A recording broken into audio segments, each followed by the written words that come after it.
dokie, dokie, dokie. Everybody ready to make some paintings? Hello, good afternoon, good morning, good night, wherever you are on planet Earth. Welcome to my studio. My name is Michael Markowsky. I'm going to be showing you how to paint today. And specifically, we are going to examine the work of one of the great modernist artists of all time, Hilma af Klint, Hilma af Klint. And she was a Swedish artist that lived about 100 years ago and really was one of, if not the very first person to make fully abstract paintings, or what we would call non-representational paintings or non-objective paintings. So she really blazed new territory, and if it wasn't for artists like herself, we wouldn't have pretty much all of the art that we know of today. If you go and visit an art museum, or you go to a hospital and you see the art on the walls, or you open up a magazine, people like her literally changed the world. Now, there's probably a lot of people who have never heard of her before and are thinking, you must be something wrong with the pronunciation, or this guy's picking some obscure figure from art history that no one's ever heard of. Why are we studying this person? Well, a couple of things. First of all, because I think her art is super interesting. I'm going to show you a couple of images of her art, and we are going to use it as inspiration for the paintings we're going to make today, and we're going to use it to also explore a few different art techniques, including doing some washes. So that's what we're going to do to kind of start. We're going to do a few different washes, and then we're going to build color over top of those washes, and that's a super useful technique for making art, regardless of whether you want to do abstract painting or paintings that look like things, representational paintings, like you want to paint a dog or a cat or a bowl of fruit or a landscape. Those same techniques apply regardless of the subject matter that you're going to use in your paintings. So we're going to look at her artwork, and because it's abstract, it might allow for us to be a little bit looser and have a little bit more fun than trying to kind of do things that are maybe a little bit more, because when they're more realistic, we can get really stuck on making it look right? Versus if something's abstract, it's already kind of weird and strange, so there's a lot of leeway there. And then, I guess second or third or fourth of all, I think she is, this kind of forgotten artist that is really important, and within the art world is acknowledged as, one of the most important artists of all time, and yet she hasn't really gotten that exposure. And there's a number of reasons why, which we'll get into, but I think, for the kind of the main reason is the same reason that a number of other very great women from history have been sort of overlooked or forgotten in favor of lesser men. But that's not the only reason why her art isn't as well known today as it should be. But there have been a number of gigantic exhibitions happening around the world over the past 4 or 5 years that have really tried to make her name much more of a household name. Anyway, long story short, let's get right at the painting. So, I've got my painter's palette. Oh, that's going to need to be glued on. So I'm going to bring that out. And all of my painting supplies. So I'm going to use two canvases today. I'm going to use canvas boards, just because I find them a little bit more convenient for me, since I'm doing so many of them that they're easy to stack up and kind of store. Get all my paints out of the box. We are going to use all of the, we're going to use all the paint. I was thinking for a second, are we going to use black? But yeah, we're going to use a little bit of black. So I got my paints out, my brushes, and we're going to use a number of different brushes today, and maybe a few little rags. So an old t-shirt that you've torn or cut into pieces, that could be really helpful. So let's get started. I'm going to, I always debate, like, should I have everything all set up right off the top? And then I think for something kind of nice, maybe for me, maybe let me know in the comments. Oh no. Oh, I got sound. I saw in the comments, Sue said I have no sound. But it looks like I've got sound coming off the monitor, so not sure what's going on. Sometimes YouTube or the computer or the internet can be a little bit tricky. But I do appreciate that comment, because there have been times where, as I'm sure those of you that have been watching for a number of months now, I've seen every once in a while, that's the reason why I'm using this microphone, by the way. I have a wireless one, but every once in a while the battery would die, and I'd be... And then I look in the comments, people saying, we can't hear you. And I think, like, how long have I been talking without looking like Marcel Clouseau? I asked this before, and I can... Marcel Marceau, right, is the famous mime. Okay, so I've got my canvases, and the first thing we're going to do is we're going to do a little bit of drawing on these canvases. So let me just, cords and cables and cords. Let's, in fact, let's just go right to a full screen version here. I don't often show this, but what I'm going to do is I'm going to divide these into two. So probably the easiest thing, and they don't have to be perfect, but you know, I can draw a line right across here. I'll do one that's freehand, and then I'll do one that's maybe a little bit more rigid. So I got one like that, and you can see I didn't draw very dark, and hopefully you can all see that. I try to draw a little bit darker than I normally would be so that it shows up on the monitor. Another way to do this would be I could actually measure this out, and if I have a ruler, I could use a ruler, or I could use another board.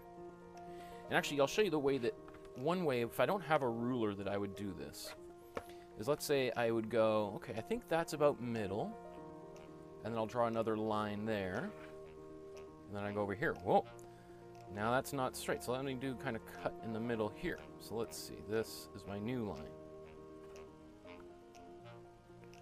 Oh, pretty close. So I'm just going to split the difference, and put this down here, right? And then I can take my canvas,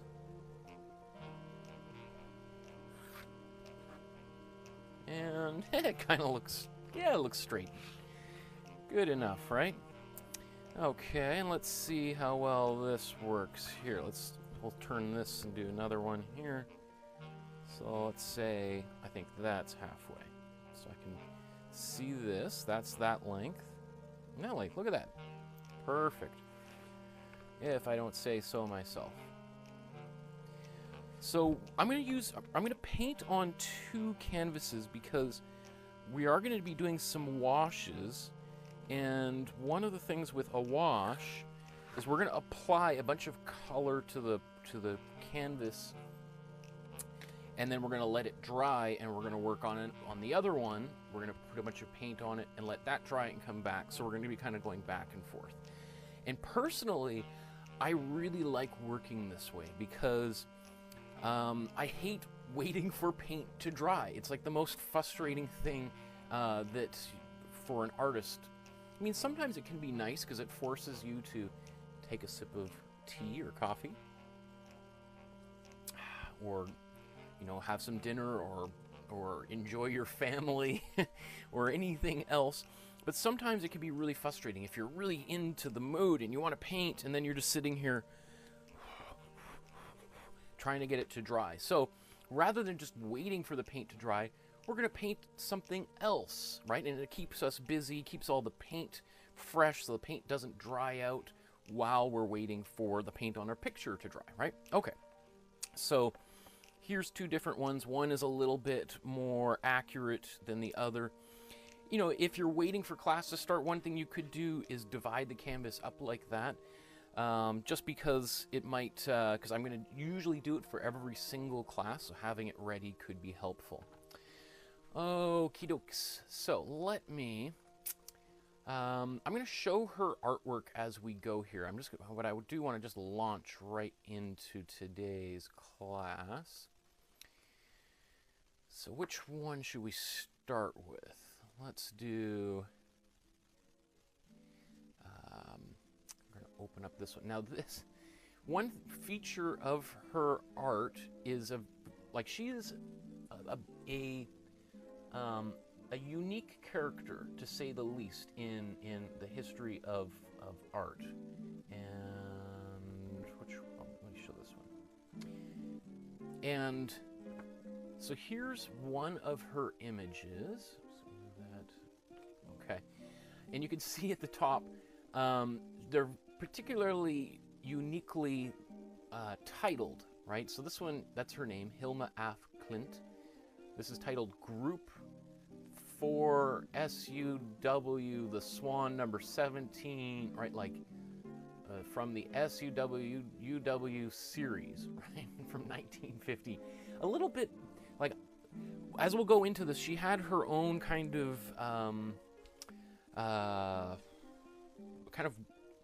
well, we'll talk about her ideas as we go. Let's start drawing this out, because we want to get this image. No, this one. Everything's backwards when I look into the monitor here. So we're going to paint this picture onto this canvas here. So let's bring out that view. So how about on this view we can do maybe a little bit, since I've already got this kind of nice grid here, we're going to transfer that image onto here. So what I need is some kind of circular, something circular that I can put onto this canvas. Now, I can use this maybe for, and I try to maybe take a second just to get it as close to the center. Obviously, if you have a compass, you can do this with supreme accuracy. I'm always sort of looking, what do I have in my studio that I can use that will work just fine? So there's one. And I need something else to go inside here. Maybe I could use one of my tubes of paint.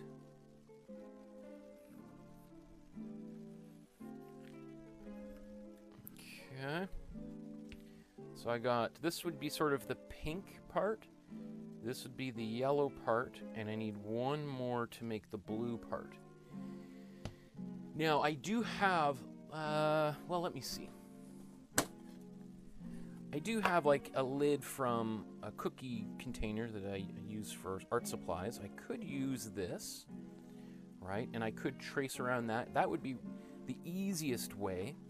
I am, however, gonna eyeball this just because maybe not everybody has the right tools for the job, right? So I'm just sort of trying to kind of keep this distance kind of the same. Again, we're going to cover this thing with paint, so it doesn't need to be super accurate.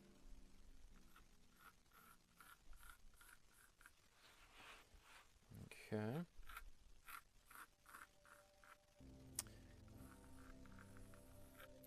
So I just want to show you that this is possible to do without doing it perfect, right? And I can go around here and I could try to clean it up and make it look sort of better and better each time. And it kind of helps just to kind of keep rotating it and kind of, okay, I could chop a little bit off here. Okay.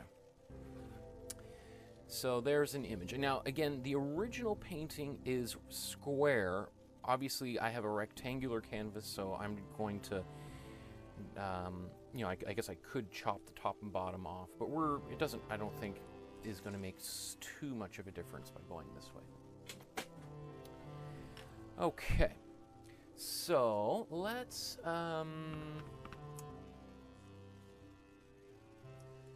come back to this view. So what we're going to do is we are going to start working on this painting now, and then while it's drying, we're going to draw out the underdrawing on the other painting, and then we're going to paint that one, and by that time this should be dry and ready to paint on. Okay, so I'm just going to put the other one to the side, and I'm going to get my palette out, and let's put some color right on here.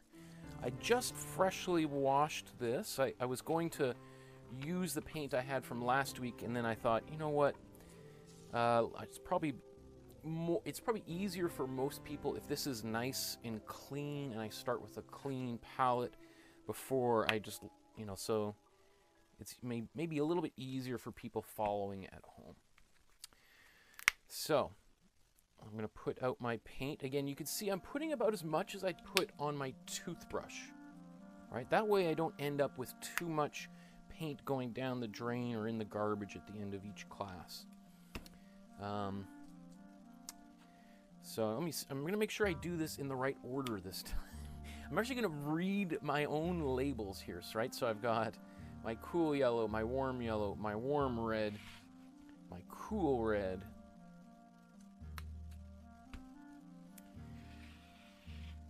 my warm blue now.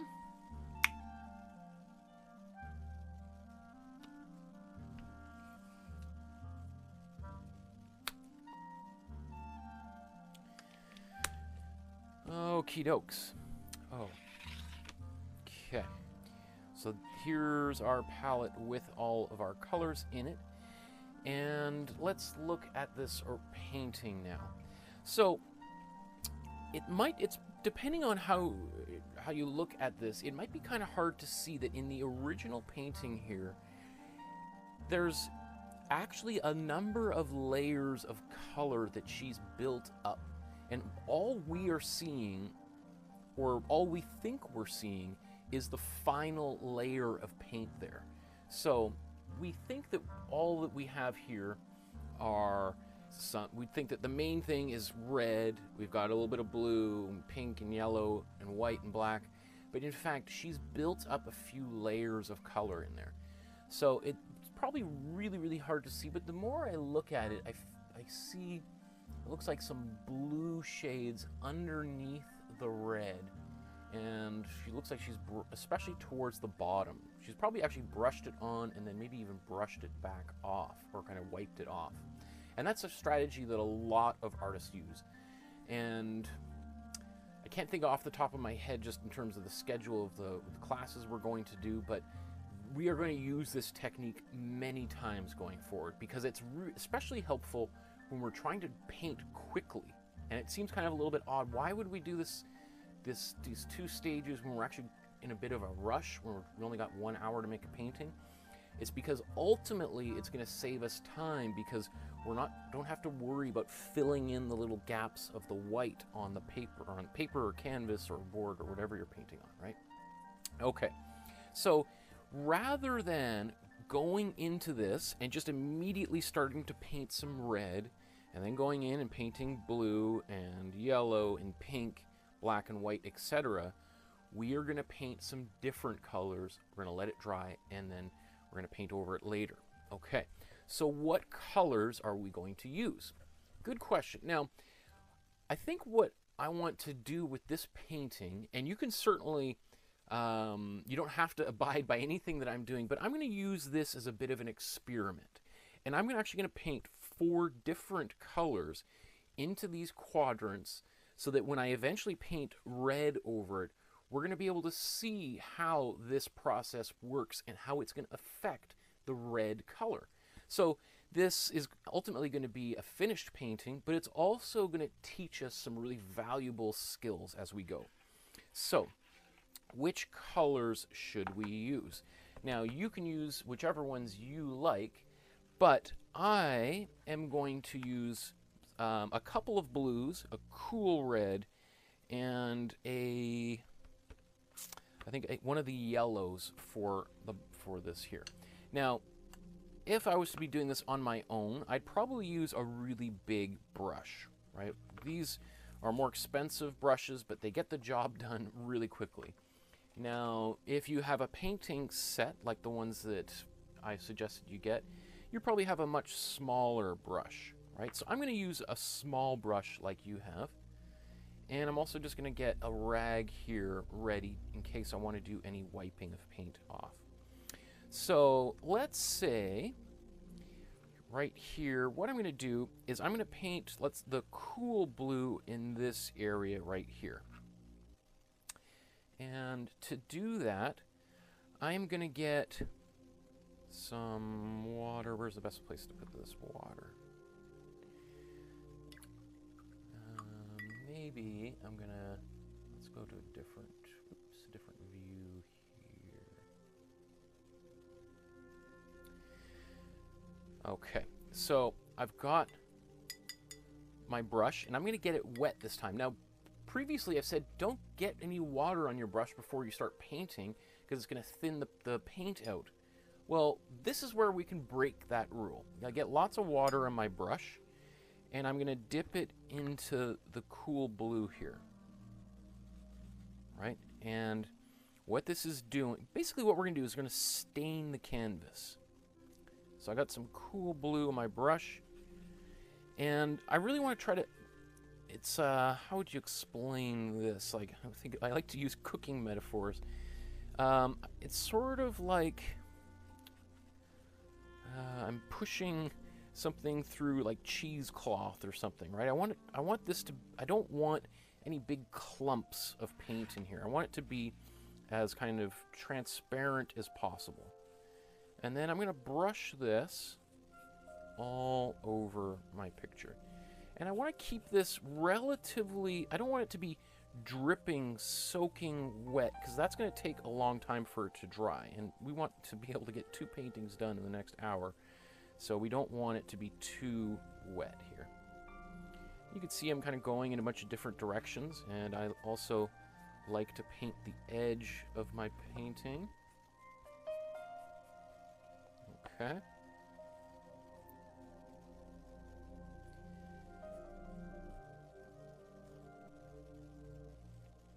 So I've got one quadrant painted with the cool blue. Now I'm just gonna clean that brush off a little bit. I don't need to wipe it clean because we want it to kind of stay a little bit wet. And in this quadrant, I'm gonna paint a I'm going to wait for this to dry for a second, and I'm going to paint this area down here, which will be, let's say, the cool red. So, in the same thing, I'm just going to get water on my brush, go into this cool red, get some on my brush here.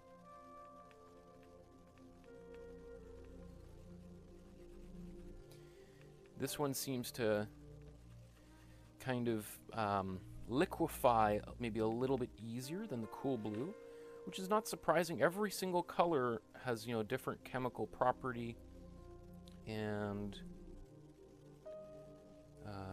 some are more transparent, some are more or opaque, and you know, it's just because of the type of pigments, the amount of pigment, the brand, the price, and there's all sorts of different reasons why some of these colors are going to react differently for different people.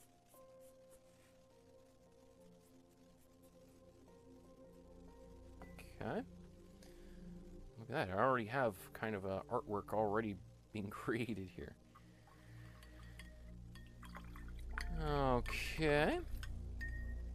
So one way to tell if a painting is dry or not is just to kind of tilt the picture up and down and see if you see any reflection. So, I don't know, it's not really coming across very well on the screen. I can see a little bit of reflection here, meaning that's still very wet. But already this here is dry to the touch. Now I want it to dry as much as possible, not just dry to the touch, but be actually totally dry, because if I start painting colors over it while it's still drying, it's literally gonna start mixing into those colors. So I'll let that dry for a little bit here. And then in here, I'm going to paint my warm blue. So my other blue here. Okay. And, you know, it's kind of running, it's going to run into that next one, which means I think let's do a purple in that space. There might have a bit of a internet dropout here, hopefully.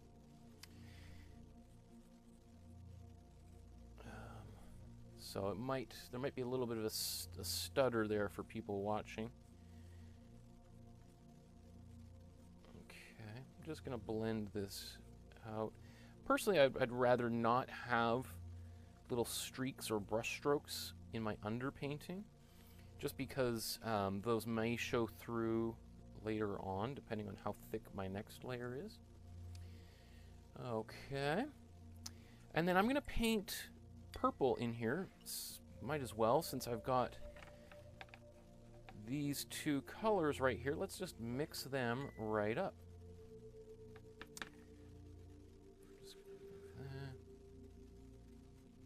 So it's a combination of the blue, the warm blue, and the cool red.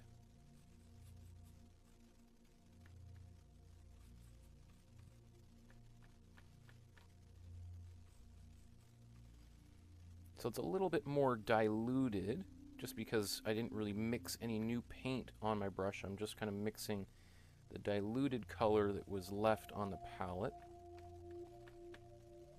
So if you do want a little bit more, I could just grab a little pinch on each here and blend those together.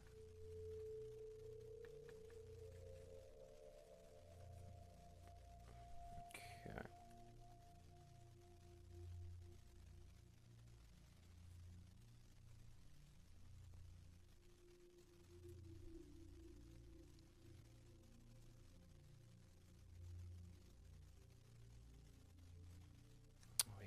To do the edges. You don't have to do the edges. This is like a thing of mine, my own weird habit, or I just like that it just seems to look a little bit more finished when you consider the edges of your painting. Okay, look at that. I'm already digging that. That's pretty cool. And just a very simple underpainting is what we would call this, right? So I'm going to take this and I'm going to move this to the side now, and then we're going to work on the underpainting for the other painting. I would also leave that flat to dry rather than propping it up, otherwise you might find the colors will bleed down, which again isn't necessarily a bad thing at all, right? Okay, so let's bring up the other painting of hers that we're going to paint.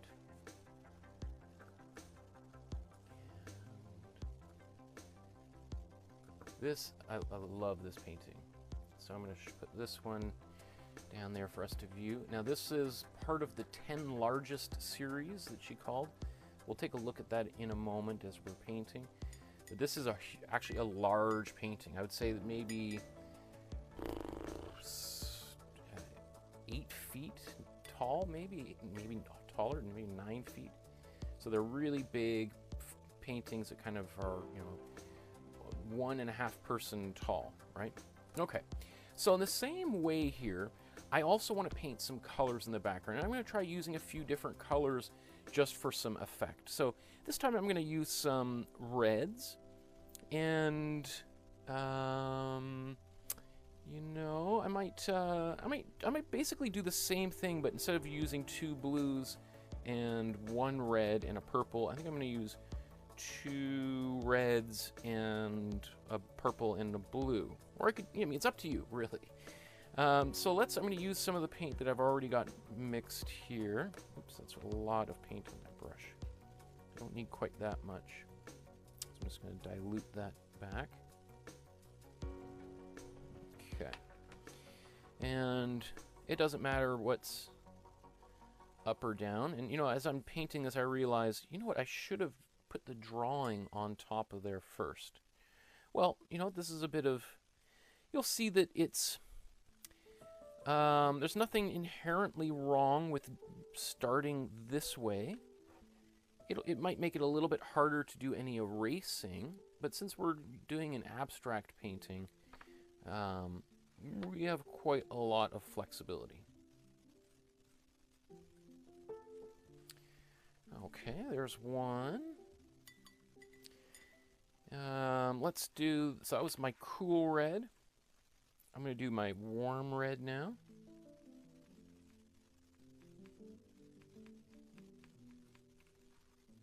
Get a little bit more water. Okay. And I think Hilma Klint would be, I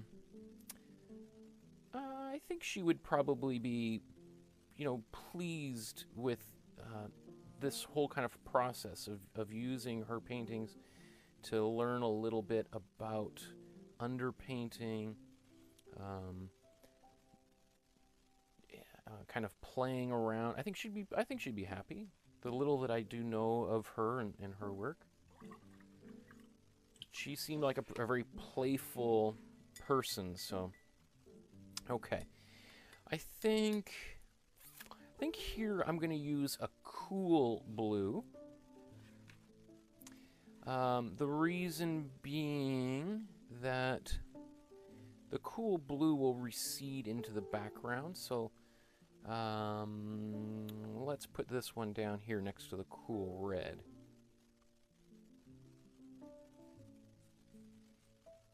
And since this will be primarily in the background, having those cool colors can help add a little bit of depth to the painting.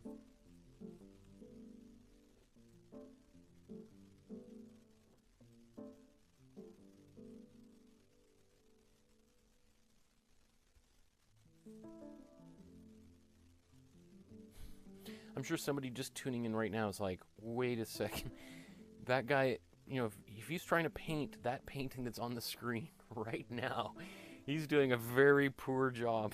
It doesn't look anything like that. Okay, and now I'm going to paint the same purple mixture that I had between the warm and the cool blue here. Get a little bit more of each on my brush.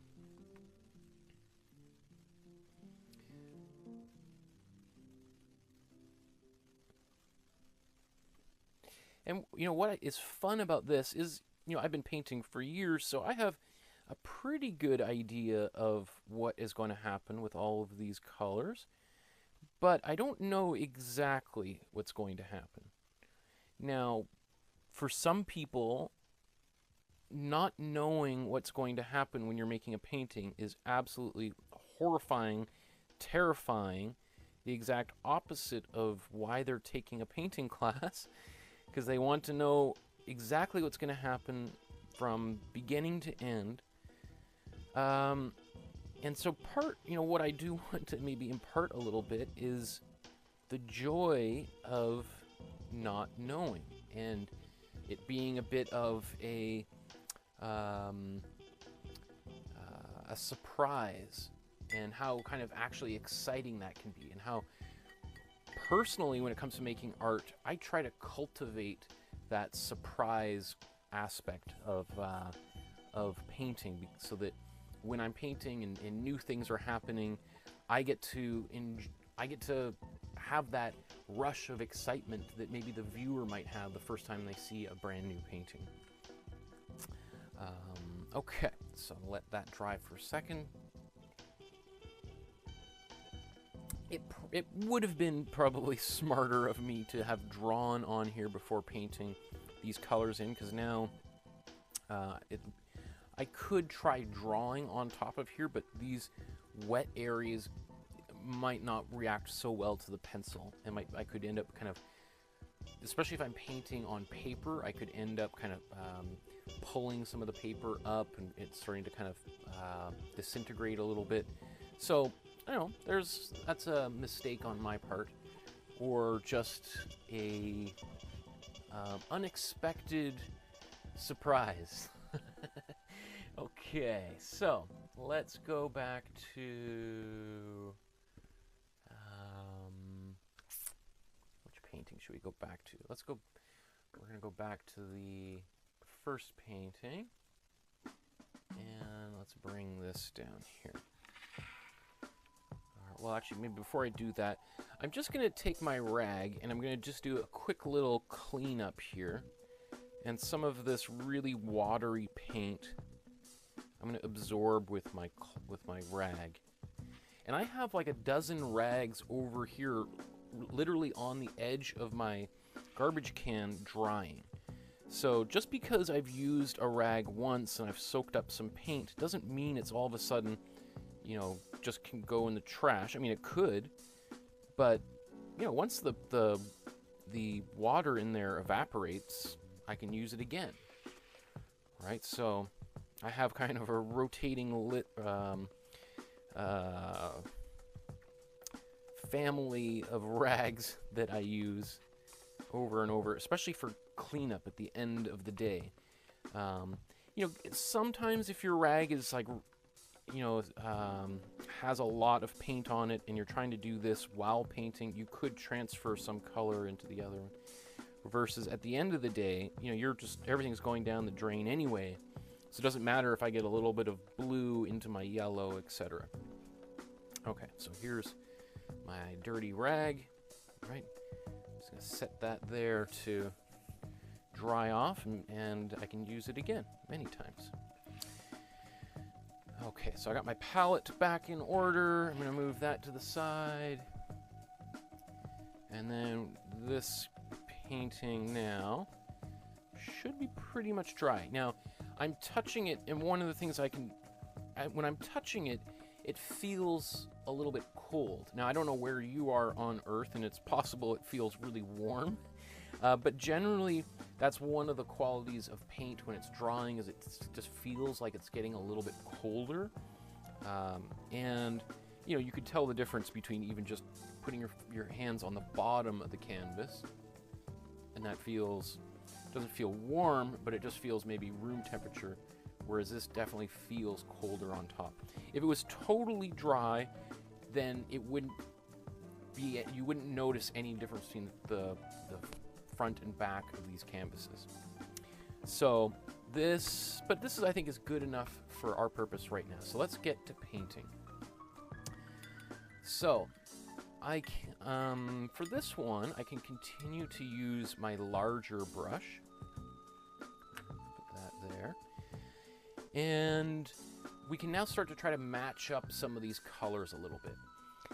I am going to work from the inside out, just because that way, if my hand, it could be a little bit difficult for people if you're trying to paint these inner parts and you got to reach over here, right, to paint it. Versus if I'm painting this and I rest my wrist on there, or I get my sleeve in here, it's not potentially going to wreck the painting. So it's sort of like painting, I don't want to paint myself into a corner, in other words, right? So the first color in here is a bit of a kind of a fleshy pink-like color. So on my palette, I'm going to need to get a little bit of white. And I'm going to put that white right next to my warm red here, because I'm going to, right now, this painting, okay, so let me just take a quick second here. Right now, on this painting, I've got a cool blue, a warm blue, a cool red, and then this purple. And the purple was created by combining a warm blue and a cool red. So right in the middle, it's about as close to a neutral as you can get, although it's going to be a little bit warmer, just by virtue of it moving towards the pink, right? If I was to have a little bit more blue in here, right, and I'm moving towards the cool colors, it would be colder versus going the other way, right? Anyway, I'm going to apply warm red over top of this, right, so that I have a cool in the background or underneath, and then a warm on top, so that they're going to kind of create this space in between them. And we should notice a little bit of a difference afterwards. Okay, so I've got warm red and I've got some white that I'm going to use to paint in the center. And, you know, maybe I'm going to even use a smaller brush for some of this tight detail here. So let's just try mixing this color. Mix it. And I got to keep on mixing. And I look at the painting. Oh, let's bring this over here. And it's close, but not quite. I think what I need here is a little bit of yellow. Just a tad. And that's going to kind of make it a little bit more peachy color. So this would be a good color for on a face if you wanted like a really, really rosy cheek, right? Or blush on someone's face, right? So, and then at this point, I can decide which side do I want to be. Do I want to paint here or here? There's no better way to go here, but I'm going to paint this right on top.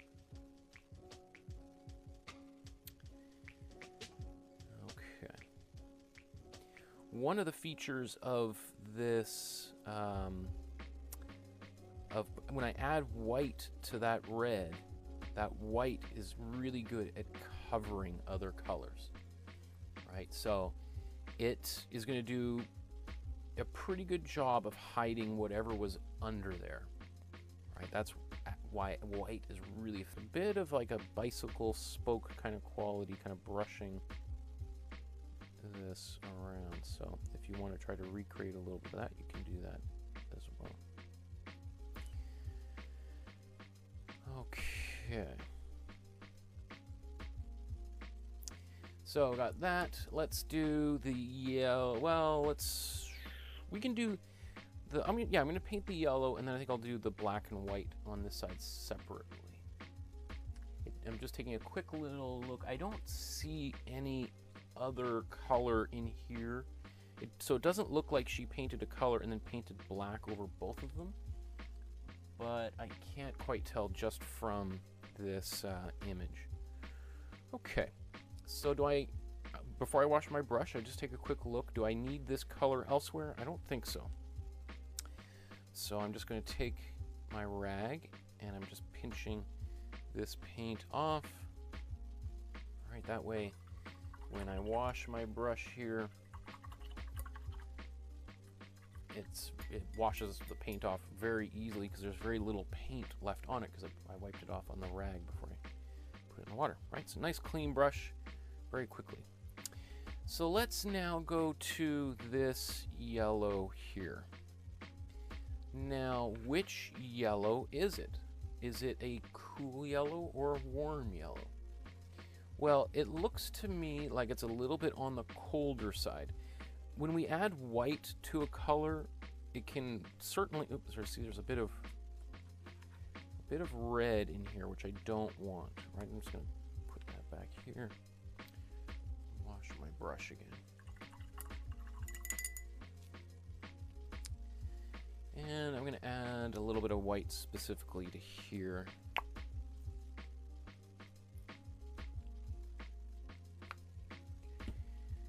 Okay.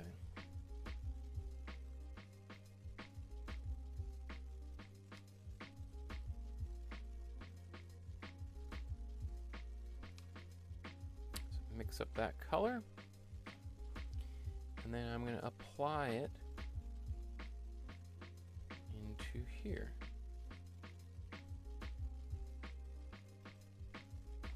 You see the way that I'm painting this to try to get as sharp of a line as possible.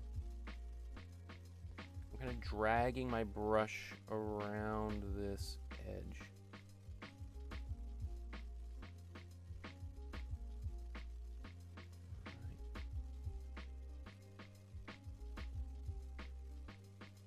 So I can get a nice sharp edge and lines, nice and clean.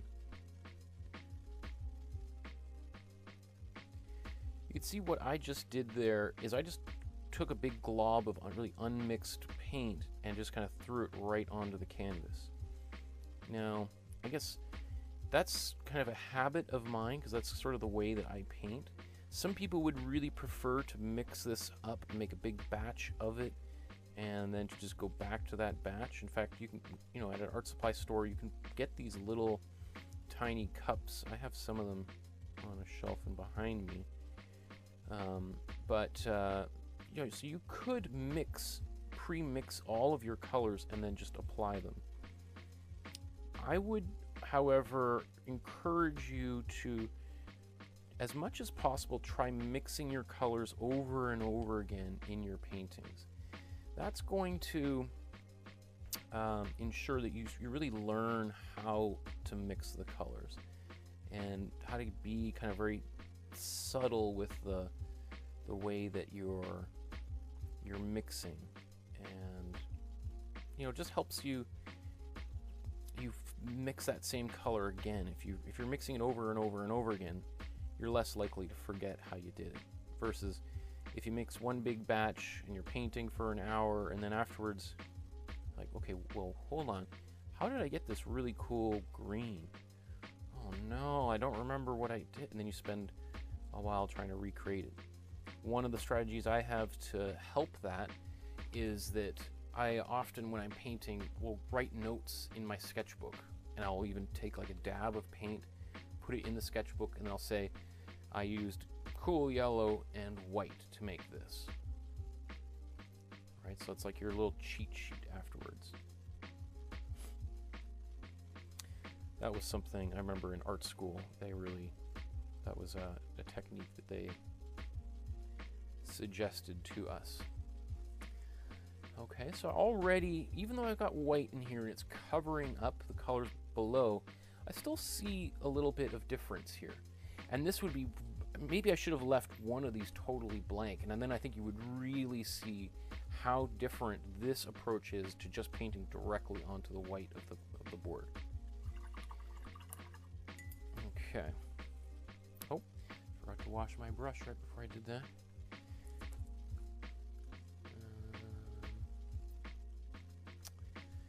Okay, so the next thing I'm going to do is paint. Oh, maybe I should show you the painting again here. Is this blue? Right, and this is, it looks like a little bit of cool and warm blue, so I can add a little bit of both in here. I think it's predominantly a cool blue, so let's just test it. Right, I should have got white on my brush first, but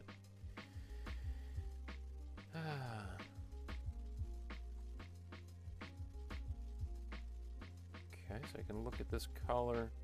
It looks pretty good. I'm just going to add just a tiny little bit of the warm blue in here. Okay.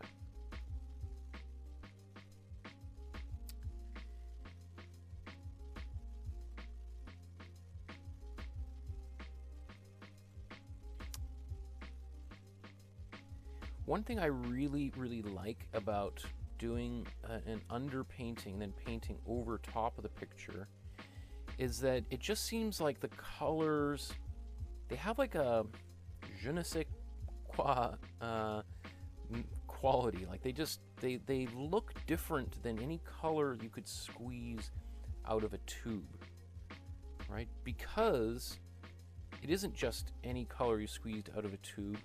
It's the color that you squeezed out of the tube plus the color below it. Because the way that light works is it's going to go down, so let me see. It kind of goes into the canvas, kind of penetrates all the different layers, and then kind of bounces back up towards our eyes. So when we see this kind of thing, we're seeing even the colors that are covered, we see them in some form, even though they're not directly there on the surface. I don't know what a good analogy for that is. I guess it's again like cooking when you blend something up, and parents are always trying to hide the broccoli from their kids, and you know, if it's blended up really well, you don't even taste it, but there's that flavor kind of hidden in there that is adding just a little bit of color to the food. Okay. So I've got these painted. And now I'm going to paint the white and the black on this side, and then we'll paint the red all the way around.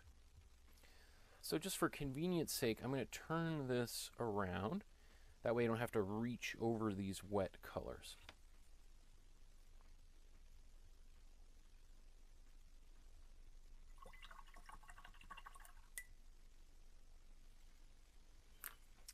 Okay, so I could just paint black on these two and then white in here if I wanted, right? I'm going to just use this as an opportunity to be a little bit playful and kind of build on some of the lessons we did with tints, tones, and shades at episode, what was that, 3 or 4? So rather than just making a pure black, I think I'm actually going to use a few different colors, different really dark, deep colors in here. So let's say I've got a little bit of black, and what color should I use here? I'm going to do the warm blue. I'm going to make a really dark warm blue. So let's just take a big blob of that.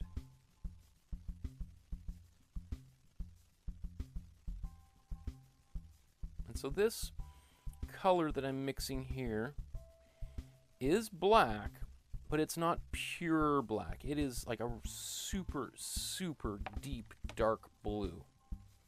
All right, so I'm going to paint this. And it's not just any blue, it's a warm blue, ultramarine blue. Will anybody notice it? Will most people just think it's black? Absolutely. Does that matter that people are going to look at it and not immediately know what it is? No, not at all. You know, it's like good editing in a movie. If it's really, really good, you don't even notice it, right? You don't even think about it. Whereas bad editing in a movie, or bad acting, or any other kind of quality that's not really as up to par, really stands out, right? So there are cases where we don't really necessarily want people to be focusing their attention on some of our the work that we've done. Okay. Looks like this purple's still a little bit wet, meaning, which is why this color is resisting a little bit. Because as I'm applying, can't see it on the screen, but as I'm painting it, I can't seem to get a nice solid color there. My brush strokes keep on popping up. So that's because this surface is still a little bit wet, so the paint isn't sticking to it very well. Okay, so I'm going to paint, let's say, I'm going to use the cool blue on this next rung here.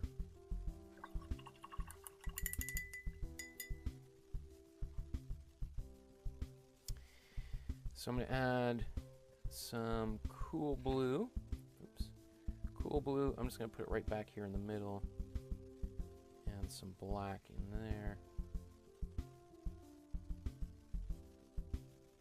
So it's going to be dark.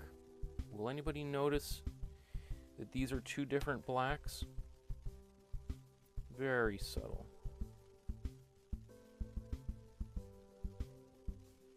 But I kind of like that. I want... You know, it's sort of like a reward for somebody who does look closely at your work. You know, because most people, and this is a bit of a depressing statistic, but, you know, most people spend somewhere between like 3 to 5 seconds looking at art. And we're talking like art at the Louvre, or the Metropolitan, or the Pushkin Museum, the Hermitage. Like, the greatest works on Earth, you know, rarely get more than 5 seconds of like sustained viewing, right? So the Mona Lisa, people will, you know, wait in line for an hour to get to the front. If you've ever been to the Louvre and seen it, there's lots of pushing and shoving. People get to the front, they look at it. Of course, you can't get very close anyway. They take a quick selfie and turn around and look at the huge crowd behind them, smile, get out of the way of everybody else's selfie, and then you're ushered out of the room, right? And then you go to the gift shop and you buy a postcard of the Mona Lisa, which you can see very clearly all the details. It's really well lit. There's no shadows, because that painting is generally lit only with natural light. So sometimes it's hard to see details like the background. Okay, so you can see there's this tiny little variation that we don't see in her painting, but again, I'm just kind of playing around here, and I want to see a little bit of variety. Okay, I'm going to wipe this black off my brush. Now, in maybe in an ideal world,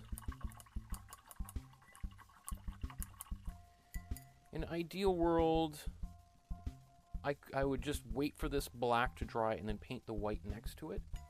And you know what? Let's live in an ideal world.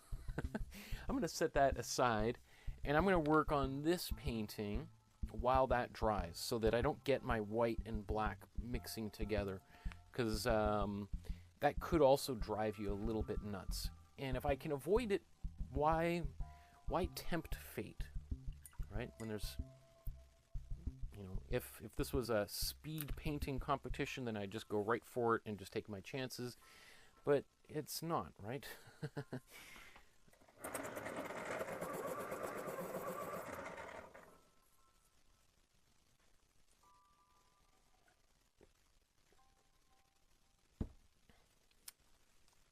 Okay, so let's bring up the other painting.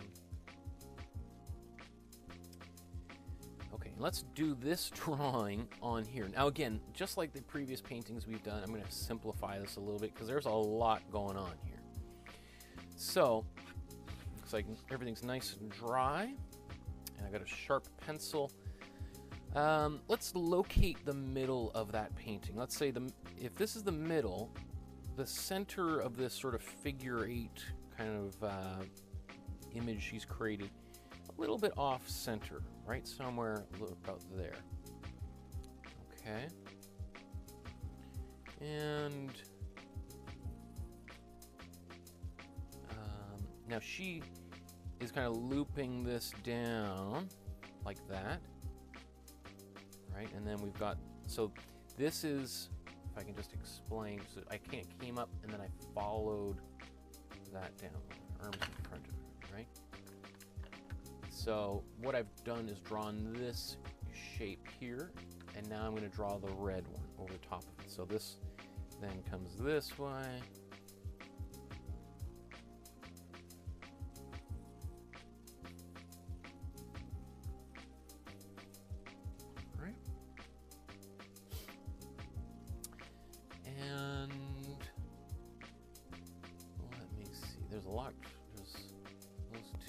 Crisscrossing shapes. If you want, there are other things in here. Do I want to try doing those? Maybe let's see, I'll leave it like this. I've never made this painting before, so I don't want to make it too complicated. Let's say if I follow this down here,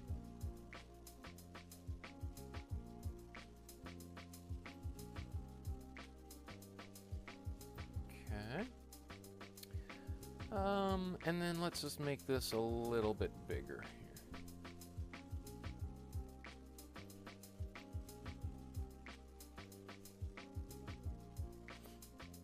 Okay.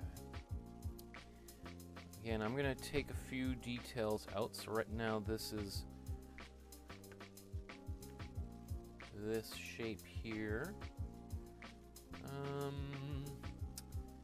Let's see, there's this green circle up top.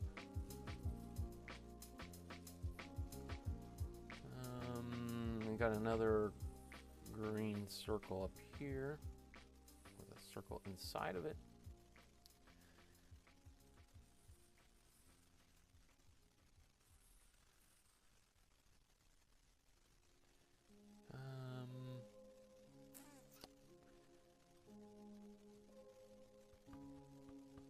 Of course, you can do whatever you like here. I did do a version of this that's just line art. The reason I'm not showing it is I think if you just saw all the lines on here, it might just like terrify you and like, oh my goodness, that's way too much. So it's pretty good actually. You know what? Since this is, because I'm gonna, you know what, I'm gonna paint this white now because it's the black is dry enough here. So I'm also gonna just play around a little bit, and let's, rather than just a pure white, I'm going to add, what color should I put in there? How about I did, this is a cool yellow. So I think I'm going to make this like a super, this will be white with just a tad of the warm yellow. Like when I mean tad, I mean a tad. And I don't know why I got out my biggest brush.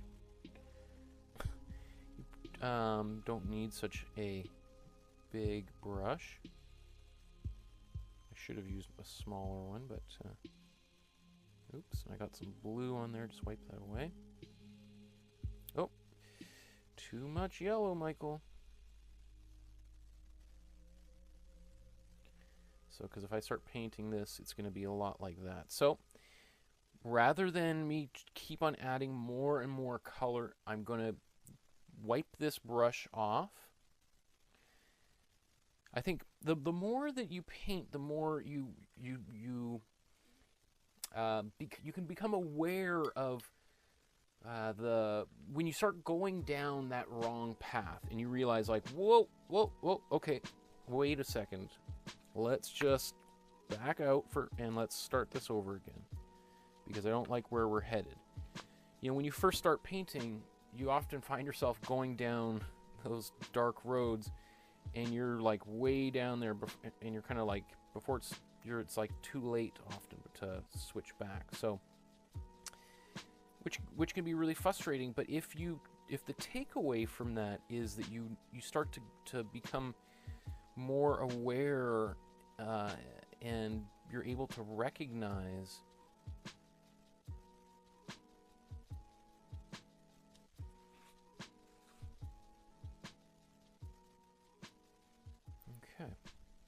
and just like I did with the colors in behind, you know, if I look at this and I feel like there's too much yellow in it, then I can certainly let it dry and then just paint white right over top, and you'd never know. Or I could just do, like, depending on how much white I actually put over top of it, you may want to have just a little hint of this color kind of coming through. Okay, so I'm going to wash, actually, so I'm going to put this aside, because I'm going to paint red up here, and I don't want that white contaminating my red.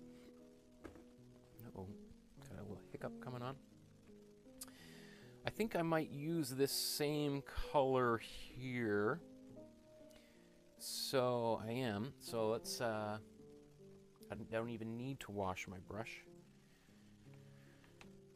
Okay. So what I'm going to do is I'm going to paint in here the warm yellow into this area. And I got a little bit of white on my brush. And I'm just going to show you how I'm mixing this here. So I've got a little bit, I don't want big gobs of yellow in there, but a little bit of that white, sorry, I don't want big gobs of white in there, but a little bit of white is going to help cover some of the colors in behind, and also just lighten it up just a little bit. All right, so I'm going to start painting this in here. Again, you could use a wider brush if you wanted. I'm just assume I kind of with these classes assume people have kind of the most basic kind of setup possible. Maybe you only have one brush rather than, you know, I've got dozens and dozens of brushes in behind me here, and so I just assume that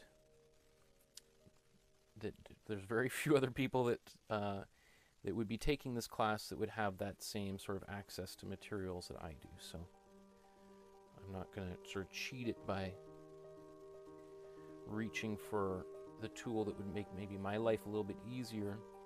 And I want to show you how I can do this with the same materials that you have. So if I used a lot of white, it would be, I would kind of hide a little bit of the distinction between those two colors. I want a little bit of this color that I originally applied to kind of be sneaking through there. So that's why I'm not applying too much white into my mixture.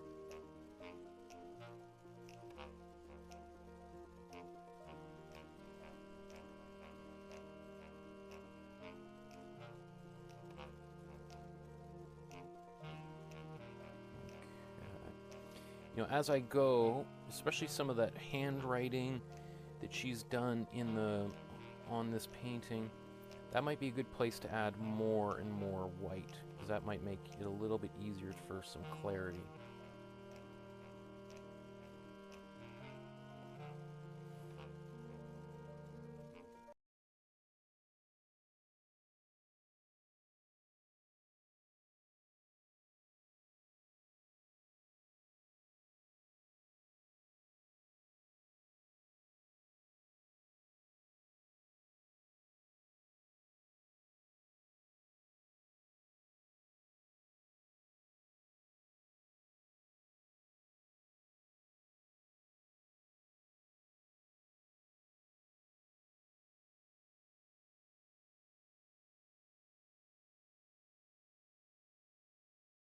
See, but we know there's something happening there.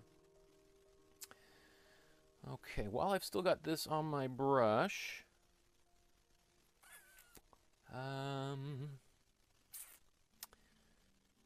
actually it looks like those are cool yellow up top there rather than the same color. So I think I'm going to wash my brush off rather than apply it in those areas. Okay.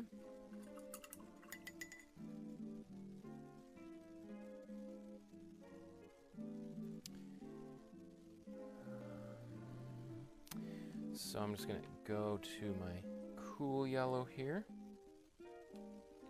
and do the same sort of thing up there. Oops, going to maybe add a little bit more white.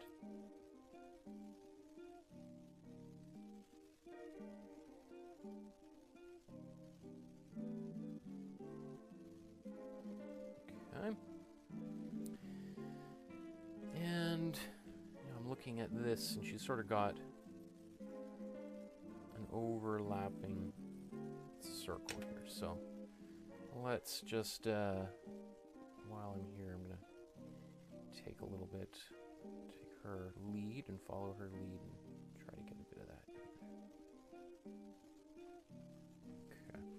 Obviously, there's way more details in her painting than I'm going to do, but I'd like to finish this whole thing up within about both paintings within the next half hour at the latest. So that leaves me, it's going to force me to eliminate a number of details here.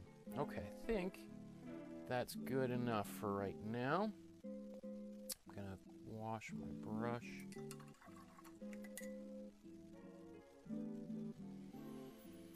I'm just looking at the canvas, and I feel like there's, again, these shapes down here. I'm going to draw kind of this weirdness going on down there. And I'm going to actually just put some pure white in here. So I'm painting white over top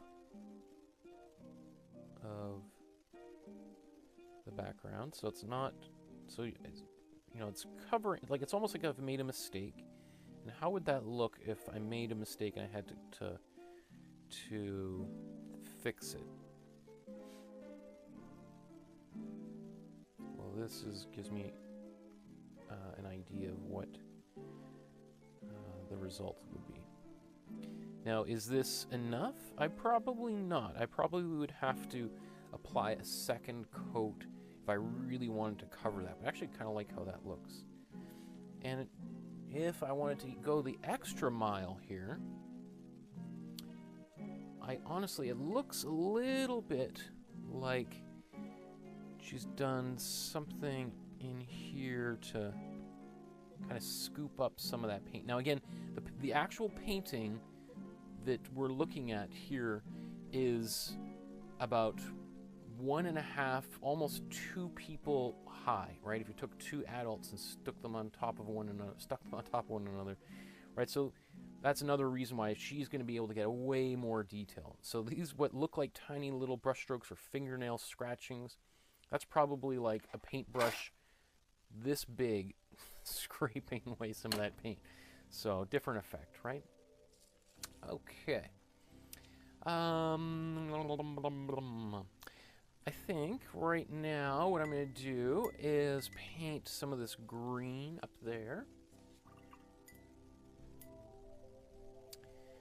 And this is a kind of a nice cool green. So I got my blue and yellow and mixing it here. So sorry, that was my cool blue and cool yellow. Cool blue, cool yellow. And just adding a tiny bit of white into the mixture. Not too much. That might have even been a little bit much. Just going to add a little bit of blue back in here. Remember, like that, adding some paint to your mixture, or white and black to the colors and gray, you know, has a almost instantaneous effect of changing that color. So you want to be kind of careful. You know, a lot of people think, oh, it's just the black that I got to be careful with. But when we add white or gray to a color to make tints and tones, it also has a pretty dramatic result. So just want to be careful as to how much we actually put down on there. Okay. So you can see this one has much less white, and it's already a different color, a little bit more saturated.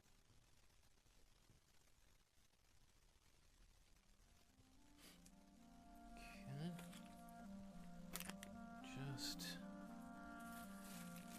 anticipating this camera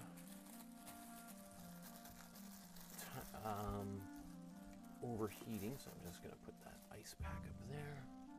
Oh, I got some paint on the ceiling.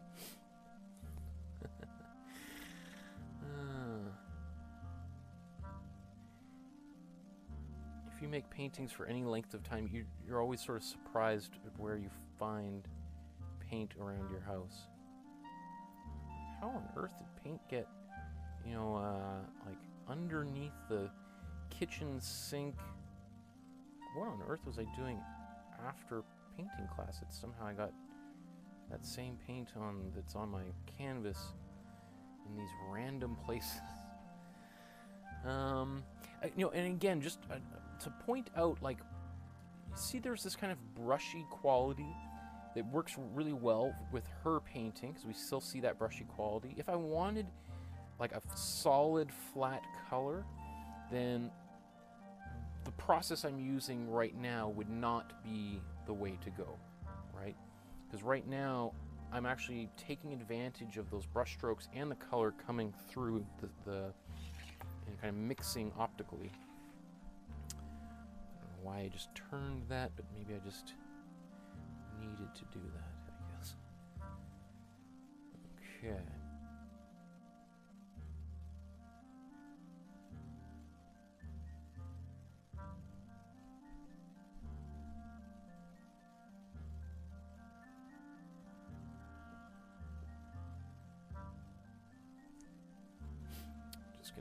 turn the canvas around so that I can get at some of these finer details rather than reaching right across.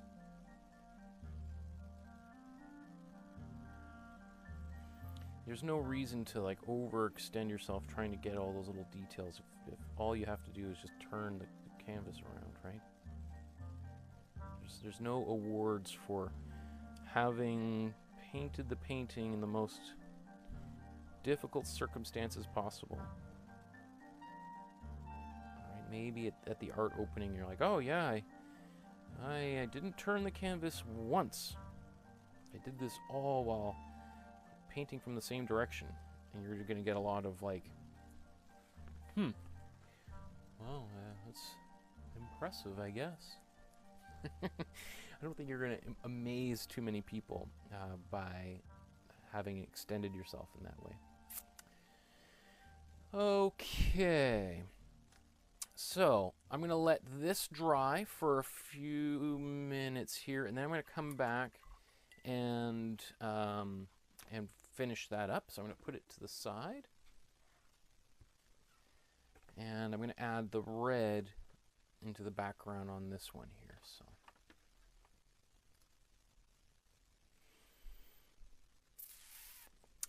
So this, what I'm going to do here is I'm going to use pretty much just pure warm red. Now I could, you know, dilute the color a little bit with a tint or a tone in there. But I think just for our purpose, I'm just going to use the plain, straight out of the tube color to cover this background, and we'll see what results from that. So I'm going to take my larger brush that I have, or the largest brush I have in the set that I got, and I'm going to try drying it off a bit here. Because this is not a wash, right? Unlike the layers below where I put a lot of water in there, I want my brush to be relatively dry. Because one of the dangers, if I have a really wet brush, I could reactivate these colors and they might mix directly into my paint. Which is another reason, even if I don't put water on there, if I really do a lot of fussing with this color, it will start mixing. Those two colors are going to get, you know, it's like, I don't know, I'm thinking a lot of analogies today and metaphors, but let me think. As I paint it, maybe something brilliant will fall into my mind here. Oh, I'm noticing in the comments people saying lots of lags in this video. Is it buffering? Yeah, there's been a few times where I've noticed it's giving me some warnings about the quality of the video, so I am aware that that's happening. Sometimes it's my internet, although I'm plugged directly into the hub. Sometimes it could be the service provider, or sometimes it could be YouTube itself. I've had a few times where, you know, on YouTube's channel, it'll say like, we're experiencing technical difficulties, we apologize, etc. So, you know, that's just, this is the world that we're living in now, folks. But, you know, at the same time, the fact that we're even able to do this at all is something that I would not have thought even possible, you know, 10 years ago. The fact that I'm doing this right now with you guys would have blown my mind. Okay, so again, I've got, maybe I don't need to switch views here. So I've got just the pure warm red right out of the tube, right? And I'm going to paint this over top of this picture. Okay, so let's go right at it. All right, I'm going to paint over top, and as always, I'm just going to, I like doing my edges. Sometimes it builds a little bit of paint up there, so just make sure if you're painting on your kitchen countertop that you've got some newspaper down that's going to protect it from getting covered in paint. This is what I should be doing each time, is just kind of going around and getting the edges here. Now I'm not going to do this paint dries quickly, so I want to be moving relatively quickly as I make this painting so that I don't get any brush strokes kind of hardening in and setting before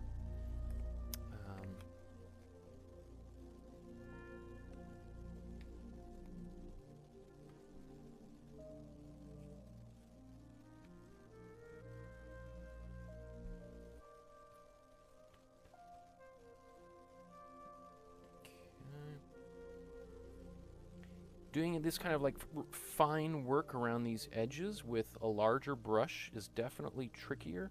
One of the techniques that I'll often use is, I don't know if you, it might be hard to see, but I'm going around and then I'm doing kind of like a very light kind of jittering and shaking. That way it's going to help that paint get into all the nooks and crannies and the grooves here.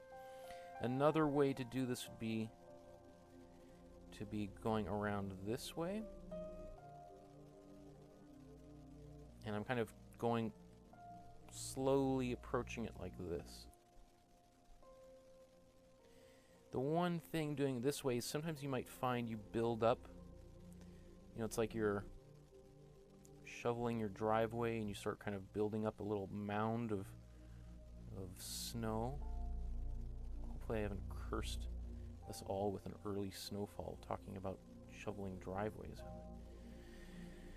Those of you that are lucky to live in warm climates don't ever have to worry about the driveway being covered in snow.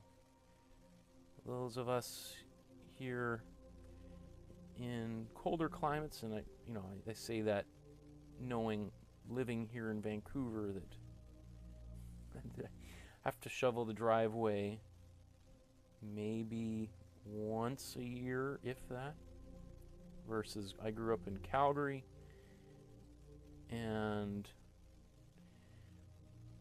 shovel the driveway, if you're lucky, only once a day.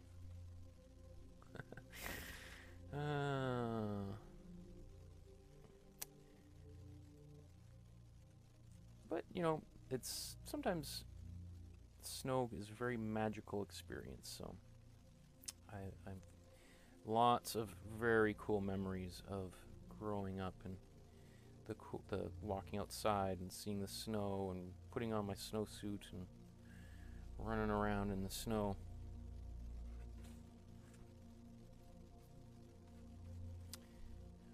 Okay.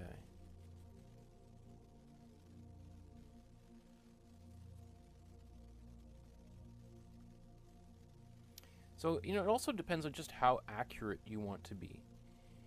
When we're thinking about like Matisse last week, how focused would he be on trying to get these colors to match up and line up side by side? I mean, obviously he wouldn't have made a painting like this, but I don't think he would have.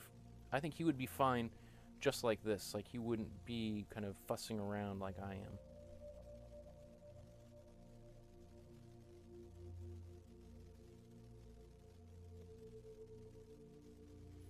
One thing about making paintings by all these different artists is part of my hope is that you would grow, your appreciation for different types of art would grow and expand. And often abstract art is probably not the kind of art that most people appreciate. It's a bit of an acquired taste, to be quite honest,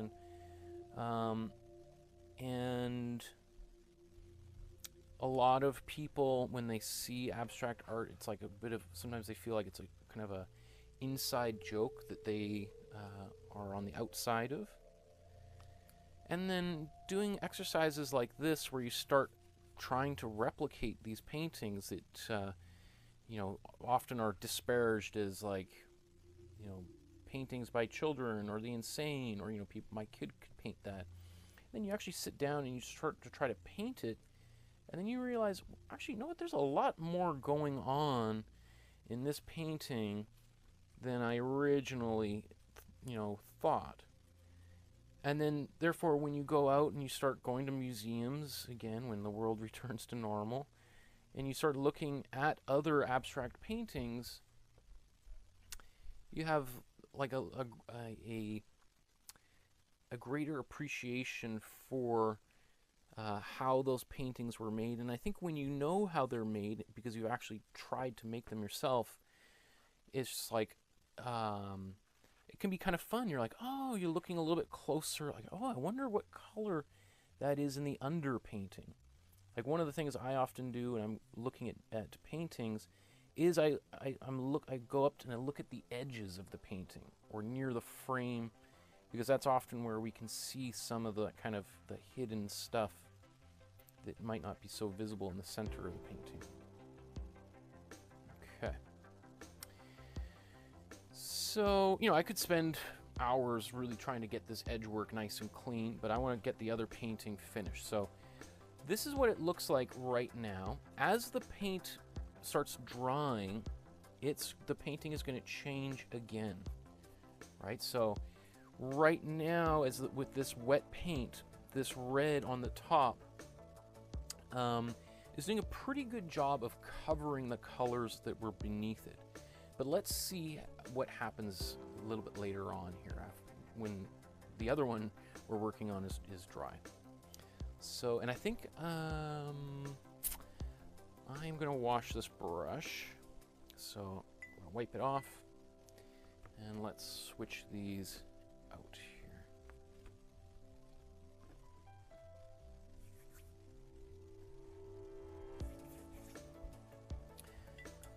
How are we doing for time? So I want to be able to get as much done here, and I think in 15 minutes we'll be pretty close to being done. Again, there's a lot of details in her original painting that are just, we're just not going to be able to get to. So as long as we know that going in, then we should be fine, right? Okay, so I am going to mix the cool red and the cool blue for this area around here. So we're going to make a purple, pretty much exactly like this purple.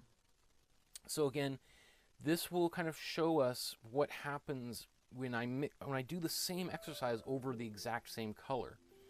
You know, so that might be, oops, that's there's some black in there. Oh well, not too bad.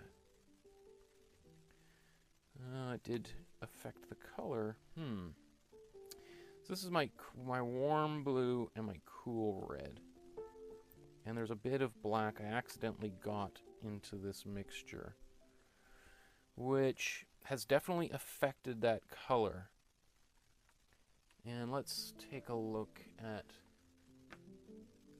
this original.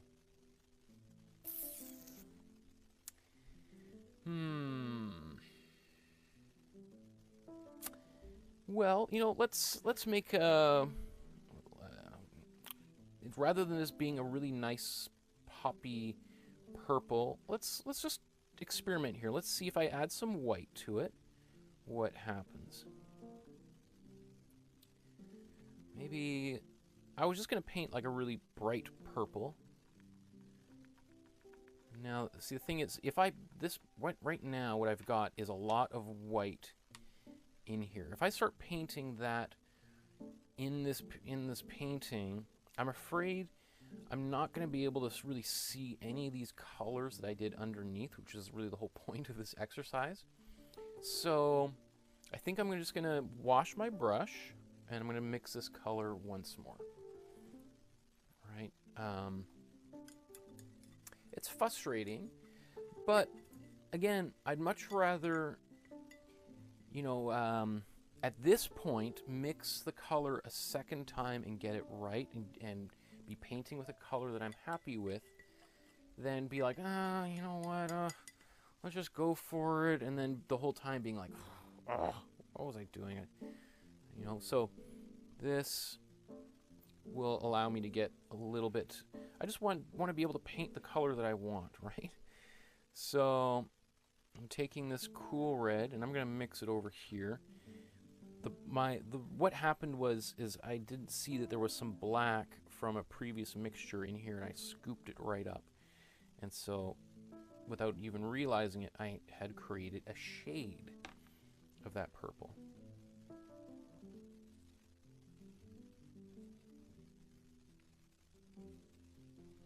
Right, so way different color. Totally different color. Much more vibrant here. And I am going to cover quite a lot of surface. So I'm going to give myself more of the cool red.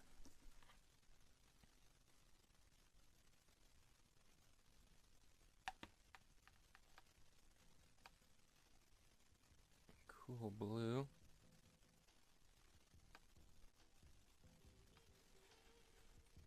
Okay, that's much better color. And I'm going to give a little bit of white in here as well. There we go. Oh, my goodness, beautiful. Beautiful. Okay, so now I've got a bunch of color on my brush, and I'm just going to squeeze some of it off and then roll it back in there so it doesn't recontaminate everything. And, ooh, yeah, it is a lot of fun painting with a brush that's loaded up with color. So I can kind of zip around some of these areas here.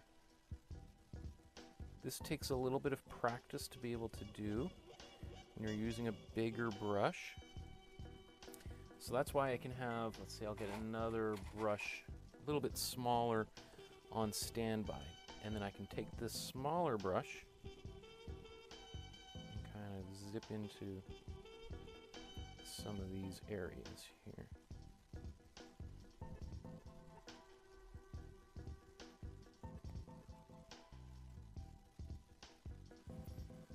So again, that first layer of paint that I put down, these different colors and these different quadrants, that is coming in really handy right now, because all these little places where the colors are bunching up against one another, now I don't have to be so like fixated on getting the colors to go right up edge to edge. Right, because there's no longer any white of the canvas there at all. It's all been covered with different color. So it just gives me a little bit more freedom.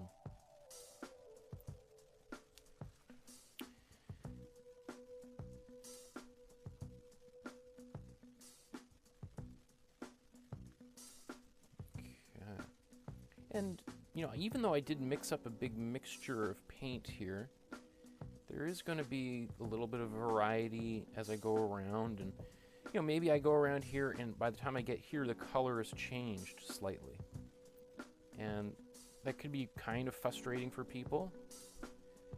But, you know, if you go into it recognizing that that's a possibility, then it's not so upsetting when it does happen. And it doesn't mean that all is lost either. There's a way to kind of blend them together.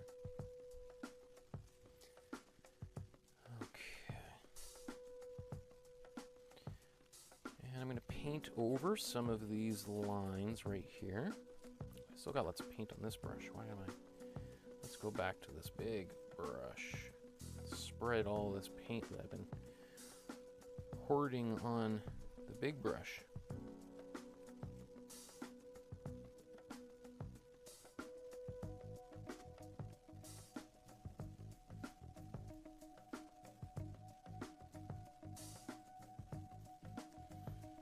Right, and I can even take this smaller brush and take paint off of this brush to paint with.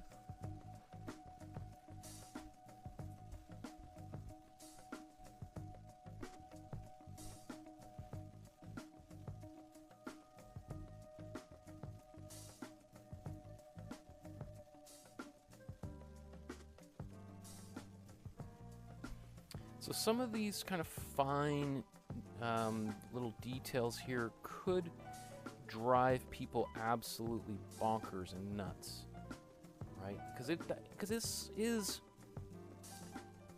like an acquired skill that just comes with practice. Being able to paint, we call like clean lines, is not easy, right? You know, it's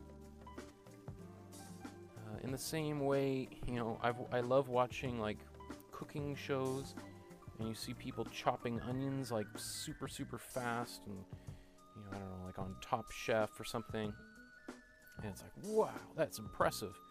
And then I go in the kitchen and try to chop up an onion, and it takes me 10 minutes.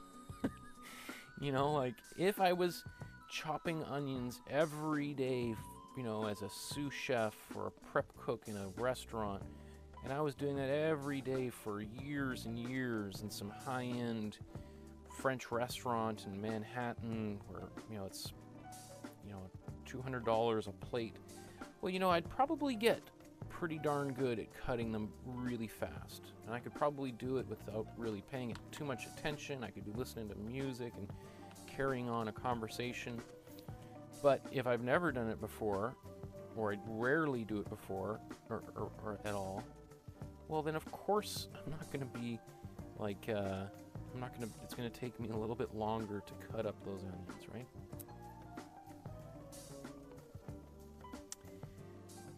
So just looking at like the time as I'm painting this, and considering that this background is a little bit wet, I might not be able to get very much more done on top. We'll see.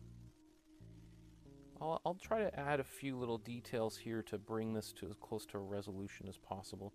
Obviously, you guys at home can, you know, take as long as you want to work on these paintings. We've already got one painting, the previous one by Hilma af Klint done.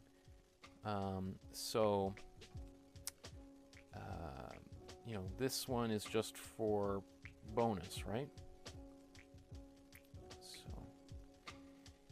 And I would also very strongly discourage you from painting over any painting. So if you've done a painting, maybe it's one of the ones today or another one from the previous classes, just, you know, rather than paint over them or throw them out, is to keep them around, because maybe you want to continue, you know, especially as you get to know this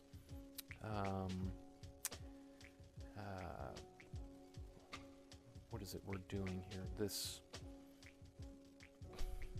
thing that we're doing is, the more you do it, you might be able to kind of look back at some of those earlier works and now know how to fix them or make them better. And if you've trashed them, then there's nothing that can be done, obviously. Whereas, you know, maybe a month from now, you'll look back at this painting and go like, you know what, now that I know how to paint a little bit better, I could do some of those little bit finer details and actually be able to pull them off. So,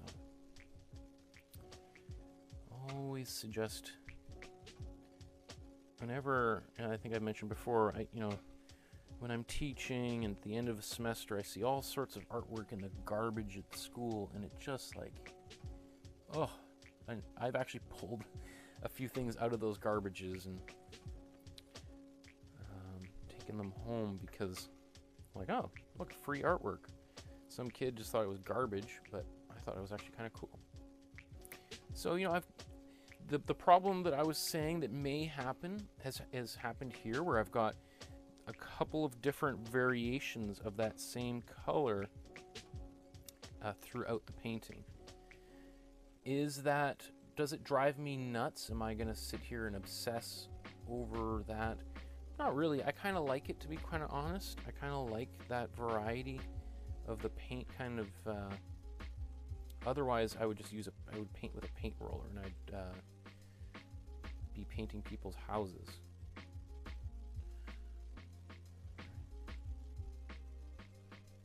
Okay. So, I'm going to show you the original. It's looking very different than the original, right? Now, I'm not upset about it. We're using this as... otherwise, I would have put a lot of white into that purple, right? It would have been a very much lighter color. The reason why I'm not putting a lot of white in there is I want you to be able to see this kind of the background mixing into my colors. And notice how up here, these were two blues. These two colors here were blue, and then this was a red. I think this is the cool red, and this was purple. I'm trying to remember. I should have written them down. I'll be able to see later when I look at them. But because these are blue, you can see how they're making this purple on the top just look more purple than paint. Whereas painting the purple over top of the red on the bottom is making this purple look much more red-ish, right? So to get that more poppy purple quality, having a blue background to begin with is going to kind of accelerate that intensity of the color.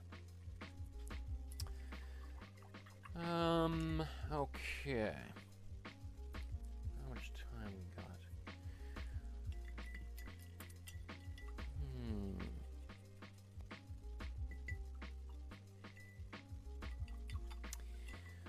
So we can try doing a little bit of painting on the inside here. All of this area that we've drawn previously that is still wet I would want that to dry first before I start painting over top of it. Because if I start taking my brush and I start trying to paint some white lines over all this wet paint, that paint is just going to mix into my colors. And it's just going to drive me absolutely nuts. So I think what I'm going to do is I'm just going to let this one sit. And I'm going to maybe even try to work on this painting over the next couple of days, and I'll kind of show you what it looks like with maybe another 20 minutes of work on there. But I'm not going to do too much extra on it. I'm going to keep it relatively simple, but I'll just, maybe at the beginning of next class, I'll just show you what that looks like. Because otherwise, we would be here for another half hour, 45 minutes, and goodness, we're already at 2 hours, right? One thing, so I see these comments just about the buffering and the lagging. One thing I've noticed in the past is when this has happened during the live stream and it drives people nuts, and then I went back and looked at the video once it was all up on YouTube and it played perfectly fine. I didn't see any of that skipping or pausing or freezing. It just played normally. So again, that's often kind of I don't know, however the algorithm or whatever the technology is that is causing that to happen. Okay, so as I get closer to winding down here, I can just put these back here on the counter to look at them and just see if we can start seeing some of the differences here.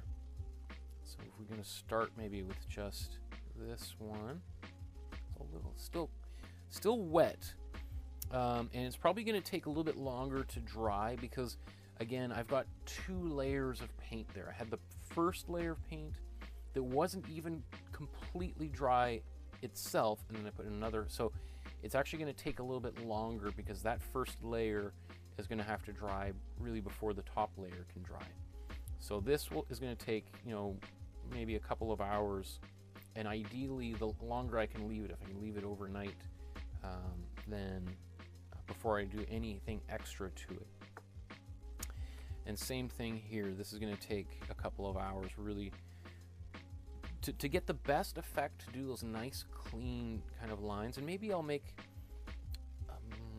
a little separate part 2. We'll see. I might be painting this in the middle of the night, so if you subscribe and hit the notification bell to this video, which is I would strongly suggest you do, is that you will, if I do work on this over the next couple days, you'll get a little notification next time you open up the YouTube app on your phone or computer, and you'll be able to kind of watch the final resolution of this second painting.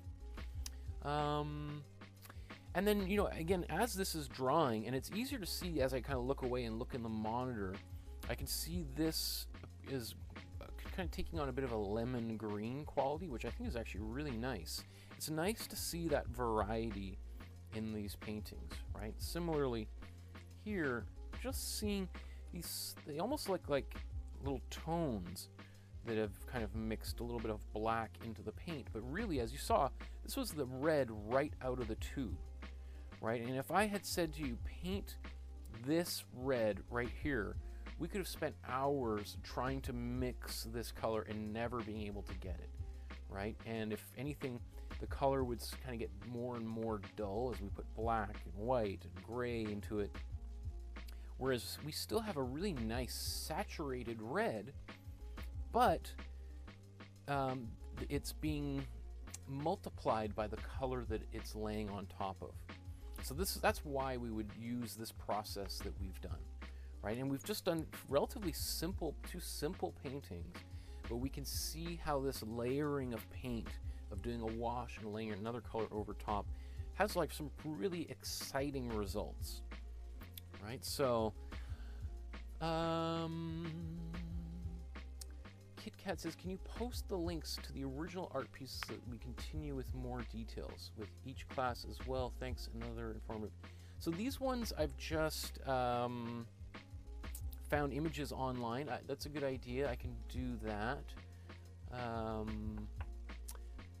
So I'll find these originals, and I think I found these online. Sometimes I scan books and stuff too, but I think these ones are online. Leaf Mold, nice name, Leaf Mold, says, what about using a blow dryer to dry the paint? That works as well.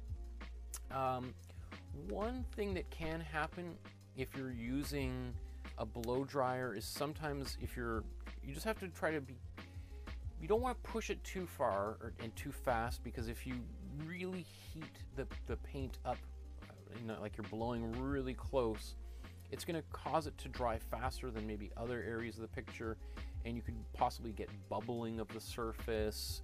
You can literally burn the surface. So as long as you're just like, as you would with your hair, right? You're kind of like blowing and kind of moving it around. If you're doing that kind of thing with the canvas, I actually was thinking about even using a blow dryer for today's class. We will use it in about 5 episodes from now.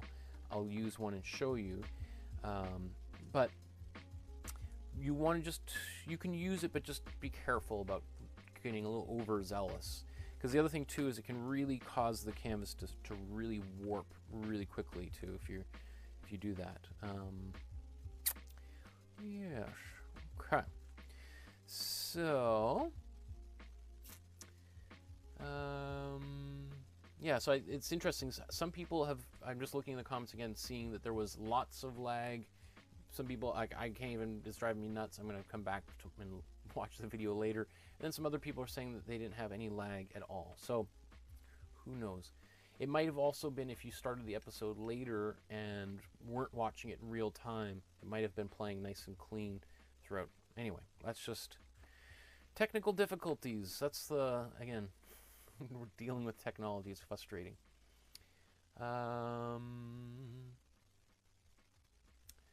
Okay, so I think I'm going to call it a day right now. And I can't even remember, to be honest, what our next class is here. Let me see if I can find that. Oh, yes. Okay, cool. So next class, something like, as Monty Python would say, now for something completely different. Next class, we're going to be painting Suzanne Valadon's cat. It's actually from a larger painting, but I think we're just going to paint the cat in that painting. That's going to be a really fun painting to work on.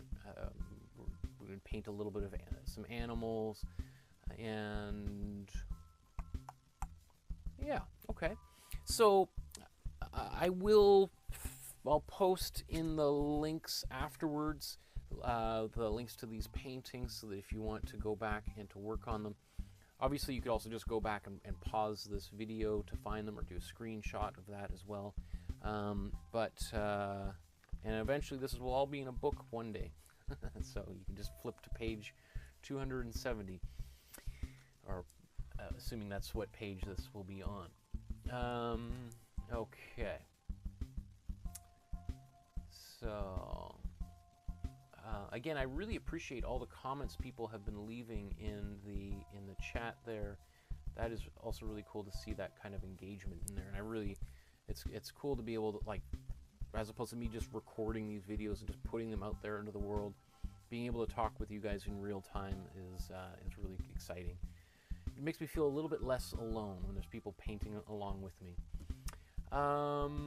Yeah, so before I go, Please like and subscribe to the channel. If you've found this at all helpful or useful, please share it with your friends and family on your Facebook or Twitter or Instagram, etc. I'd love to see the artworks you guys have made, and I want to show those awesome artworks. Maybe I'll do that at the beginning of next. I know I keep on promising this, but I just get a little bit busy. So take a photograph of the paintings that you made today. I've got about 6 of them for the last one and about 4 for the previous ones. And I know there's a couple hundred people who are watching these videos, so we could have like all of them up on the screen at once. It'd be awesome to see, 100 different versions of this exact painting, right?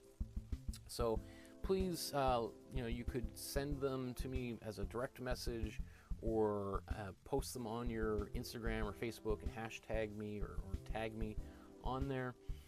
And then if you want to support the channel, there's a link to the PayPal below, and any level of donation is certainly appreciated, and it helps pay for the lights and the paint and all this kind of stuff. So thank you so much, everybody, for tuning in and watching another episode. I can't wait to see you on Thursday, where we're going to do something completely different. Okay. We'll talk to you soon, everybody. Have yourself a wonderful rest of your day. Bye-bye.